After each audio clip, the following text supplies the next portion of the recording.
ದಿನಾಂಕ 31/7/2026ರಂದು ಬಾಗೇಪಲ್ಲಿ ತಾಲೂಕು ಕಚೇರಿ ಮುಂದೆ ಕಾವೇರಿ ನದಿಯ ಒಂದು ಹನಿ ನೀರನ್ನು ತಮಿಳುನಾಡಿಗೆ ಬಿಡಬಾರದು ಎಂದು ತಮಿಳುನಾಡಿಗೆ ಕಾವೇರಿ ನೀರು ಹರಿಸುವಂತೆ ಕಾವೇರಿ ನದಿಯ ನಿರ್ವಹಣಾ ಪ್ರಾಧಿಕಾರ ನೀಡಿರುವ ಆದೇಶದ ವಿರುದ್ಧ ಕರ್ನಾಟಕ ರಕ್ಷಣಾ ವೇದಿಕೆ ಕನ್ನಡಿಗರ ಸಾರಥ್ಯದಲ್ಲಿ ಡಾಕ್ಟರ್ ಚಳುವಳಿ ಚಲಪತಿಗೌಡರ ಬಣದ ವತಿಯಿಂದ ತಹಸೀಲ್ದಾರ್ ಅವರ ಮುಖಾಂತರ ಸನ್ಮಾನ್ಯ ಮುಖ್ಯಮಂತ್ರಿ ಡಿ.ಕೆ. ಶಿವಕುಮಾರ್ ಅವರಿಗೆ ಮನವಿ ಪತ್ರವನ್ನು ಸಲ್ಲಿಸಲಾಯಿತು.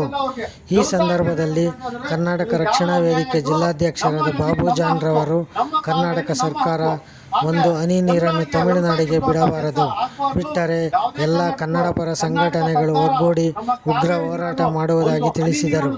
ಇವರ ಬೆಂಬಲಕ್ಕಾಗಿ ಜಿಲ್ಲಾ ಉಪಾಧ್ಯಕ್ಷರಾದ ಆರ್. ರವೀಂದ್ರರವರು, ಮುಖಂಡರಾದ ವೆಂಕಟೇಶಪ್ಪನವರು, ಅಹಮದ್, ಸಲೀಂ ಇನ್ನು ಮುಂತಾದವರು ಹಾಜರಿದ್ದರು.